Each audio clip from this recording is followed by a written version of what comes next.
हमने एक दो प्रोग्राम में पहले भी बात की है कि कोई भी सियासी कैदी हो उसके ऊपर मुलाकातों पर पाबंदी आयद करना बुनियादी इंसानी हकूक़ की खिलाफ वर्जी, और ये इंटरनेशनली किसी भी पाकिस्तानी लॉ या इंटरनेशनल लॉ में चले जाएंगे तो ये उसकी खिलाफ वर्जी है।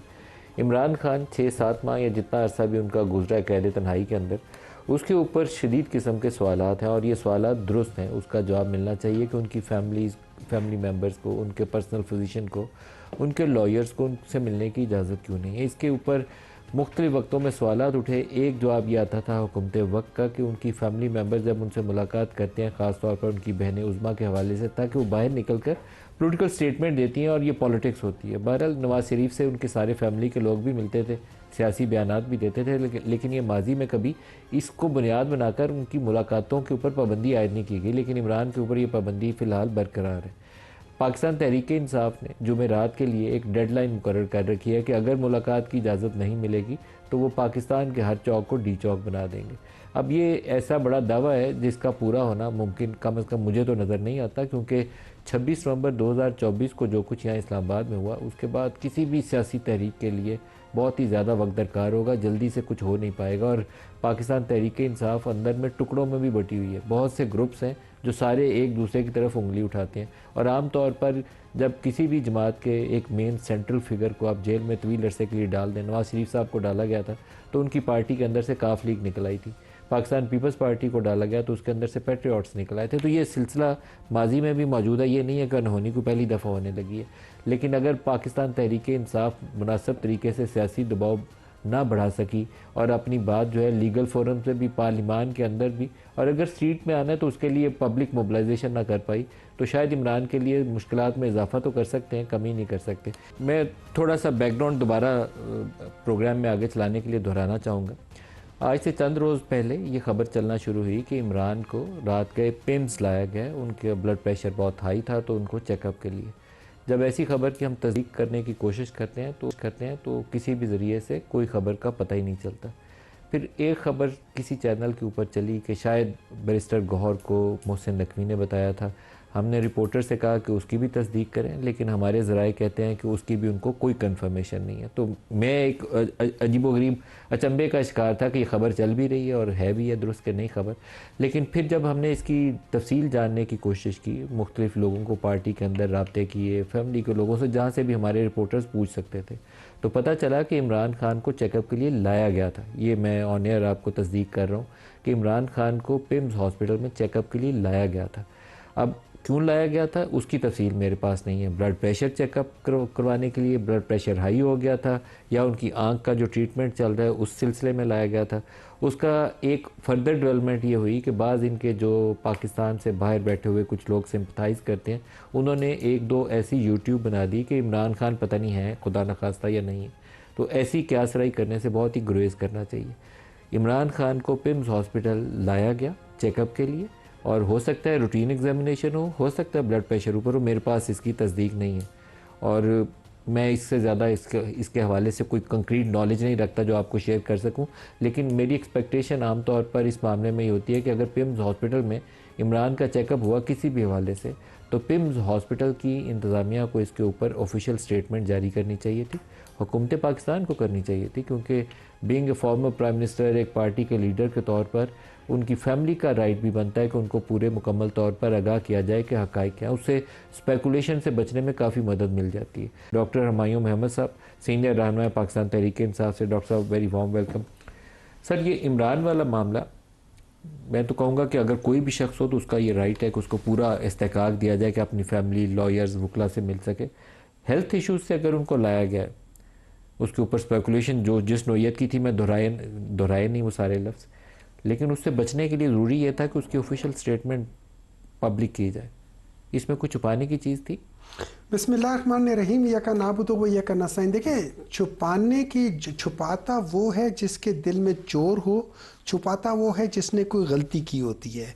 कोई बच्चा भी हो ना, उससे कोई चीज़ टूट जाती है तो वो एक नेचुरल टेंडेंसी होती है कि वो उस चीज़ को छुपाता है और शर्मिंदा होकर बैठ जाता है। अच्छा, यही सिचुएशन आज से कोई 7-8 महीने पहले हुई थी जनवरी में, कि जब गवर्नमेंट ने टोटल डिनाई कर दिया था, और ये एक स्टोरी ब्रेक हुई थी। असदुल्ला साहब हैं जो 92 न्यूज़ में होते हैं, उन्होंने ये स्टोरी ब्रेक की थी कि इमरान खान की एक आंख बीनाई का मसला है, जिसको गवर्नमेंट ने एक हफ्ते तक वेहमेंटली डिनाई किया था और क्या कुछ नहीं कहा था। बाद में पता चला कि वो वाकई सच कह रहे थे, और फिर सारी चीज़ें पता चली कि उनकी तो 85% ऑफ बीनाई ख़त्म हो चुकी है, क्योंकि उनका 6 बाय मेरे ख्याल में 36 उनका वो था, आई साइट था, विच इज़ 85% ख़त्म हो जाती है। अभी उसी एंकर ने दोबारा ये स्टोरी ब्रेक की है, और उसी ने कहा है कि पिम्स में, मतलब उन्होंने कहा पहले हॉस्पिटल में एडमिशन हुई बिकॉज ऑफ ब्लड प्रेशर। अब आई एम ऑल्सो अवेयर कि उनकी बहन ने कहा है कि हमारी फैमिली में ब्लड प्रेशर नहीं है। होता है बाज़ फैमिलीज में ब्लड प्रेशर नहीं होता, but that doesn't mean blood pressure हो नहीं सकता, क्योंकि फैमिली हिस्ट्री इज़ इम्पॉर्टेंट, लेकिन आपका सर्कमस्टांशियल जो ये सराउंडिंग है या जिन स्ट्रेसेस से आप गुजर रहे हैं, वो आपको वहाँ पे प्रॉब्लम दे सकता है, even if you don't have any family history. लेकिन जिस तरीके से ये ब्रेक हुआ, जिस तरीके से ये झूठ बोल रहे हैं, और जिस तरीके से ये हुआ है, मैं आपको ये बता सकता हूँ कि to the best of my knowledge Imran Khan did develop a blood pressure incidence. Imran Khan को, हाँ अल्लाह का शुक्र है, वो ठीक ठाक है। जो वजाहत साहब ने बात की थी, I totally deplore something like that for the sake of sensitization of something, या अपने उसके लिए को वो बीच में कर रहे हैं। इस किस्म की चीज नहीं होनी चाहिए, मतलब इस तरह की चीज नहीं होनी चाहिए। फेल टू अंडरस्टैंड कि एक जर्नलिस्ट कैसे है, कोई एक जर्नलिस्ट है अगर तो कैसे रिपोर्ट कर सकता है।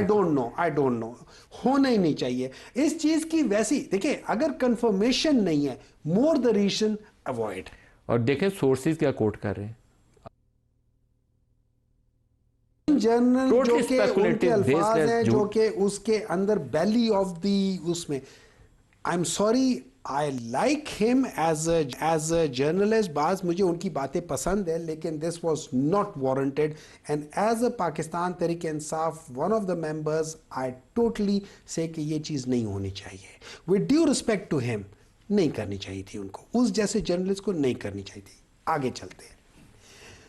आप कह रहे हैं कि ये हक है उनके फैमिली का। सर, आप किस हक की बात कर रहे हो? पर आपको मैं बताता हूँ, आज के 2 अखबार के, एक एक्सप्रेस ट्रिब्यून और एक डॉन में मलिक असद साहब ने लिखा हुआ है, और उसका मेरे ख्याल में 8वां पैरा है, जिसमें वो कहते हैं, ये जो अभी पिछले दिनों ये जो जजेस की तकरीरी के दरमियान में जो प्रेसिडेंसी ने रोक के रखा हुआ था, और वहाँ पे बहुत ज़्यादा कॉन्स्टिट्यूशनल क्राइसिस 2.5-3 हफ्ते सदर साहब उन समरीज पे बैठे रहे। उस पे वो कहते हैं कि जिस चीज़ पे अब ये लीगल टीम, प्रेसिडेंसी की legal team, according to Dawn, उनको ये ऑब्जेक्शन कहते हैं नंबर 1 कि पीपल्स पार्टी का एक भी कैंडिडेट को उन्होंने सेलेक्ट नहीं किया, और नहीं, नॉट एक भी, उन्होंने कहा most of them have been rejected, that means some of them has been accepted. उसकी भी मैं आपको वजह बताता हूँ। नंबर 2, उन्होंने कहा है कि उनमें से बाज कैंडिडेट्स का क्रिमिनल रिकॉर्ड है।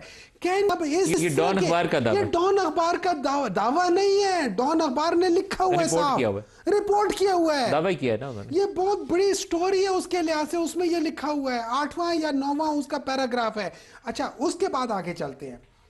एक्सप्रेस ट्रिब्यून कहता है कि जो नाइक साहब हैं, उन्होंने 33 कैंडिडेट का किया था।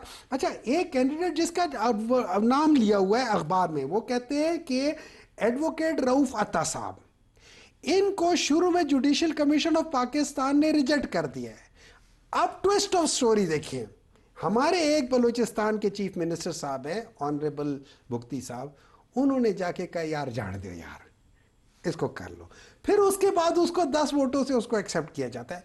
Can you imagine? हमारे जजेस पाकिस्तान के, ट्रिब्यून का दावा है, उनका दावा है। मैं इसलिए साथ साथ कह रहा हूं कि ये समा क्लेम नहीं कर रहा, नहीं, समा नहीं क्लेम कर रहा। देखिए, एक डॉन क्लेम कर रहा है और एक एक्सप्रेस ट्रिब्यून क्लेम कर रहा है। अब मुझे एक बात बताएं सर, मुझे एक बात बताएं, क्या इस मुल्क में जुडिशरी अगर इस तरह होगी तो फिर कौन सा उसूल, कौन सा ये अपना क्या हो गया, ये जो अपना जेल मैनुअल, कौन सा कॉन्स्टिट्यूशन, कौन से सब कुछ हम किधर हम मुझे तो नहीं पता कि ये मुल्क अगर इसी तरीके से कि ये मुल्क वाकई इस काबिल होगा कि इसमें कोई शरीफ इंसान रह सके, यानी इसके लिए आपको क्रिमिनल रिकॉर्ड होना ज़रूरी है।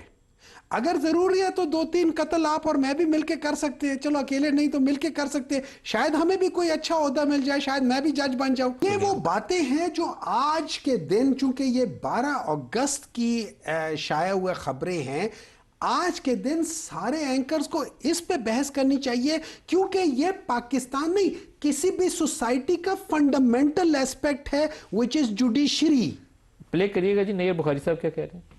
ऐसे लोगों को भी एलिवेशन के लिए रिकमेंड किया गया जिनके खिलाफ केसेस हैं, जिनकी जो अपनी रेपुटेशन है वो up to the board, up to the mark नहीं है। ऐसे लोग भी हैं जिनको रिकमेंड किया गया कि जिनके खिलाफ एलिगेशन करप्शन के हैं, तो इसीलिए प्रेसिडेंट साहब ने उस समरी को रोक लिया कि जी इस किस्म के लोगों को तो अपॉइंट नहीं करना चाहिए। फिर साइन क्यों किया? अगर रोक लिया था, जो कि अच्छा किया था, फिर साइन क्यों किया? ये सबसे बड़ा सवाल ये है कि अगर नैयर बुखारी साहब जो कुछ कह रहे हैं कि वो अगर वो सच है, नहीं, तो फिर साइन क्यों किया? अगर सच है और प्रेसिडेंसी की लीगल टीम ने उसकी निशानदेही कर दी, सलूट। लेकिन भाई अगर कर दिए तो फिर साइन क्यों किया? साइन करने का मतलब है now you are compromised for what?